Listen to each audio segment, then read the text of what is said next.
Bismillahirrahmanirrahim. Assalamualaikum warahmatullahi wabarakatuh. Di sini Bonda ingin mengalu-alukan dan mengucapkan selamat datang kepada anak-anak permata SKPN bagi sesi persekolahan 2021. Kepada anak-anak permata tahun 1, tahun 2 dan prasekolah akan memulakan sesi persekolahan pada 1 Mac 2021. Manakala bagi anak-anak permata yang berada di tahun 3, 4, 5 dan 6, anda akan mengikuti sesi persekolahan pada 8 Mac 2021.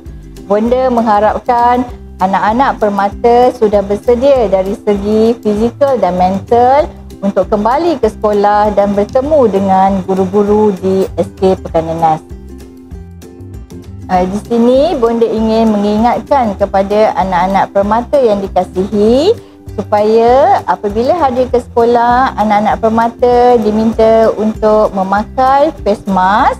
Yang kedua, anak-anak permata diminta untuk kerap mencuci tangan.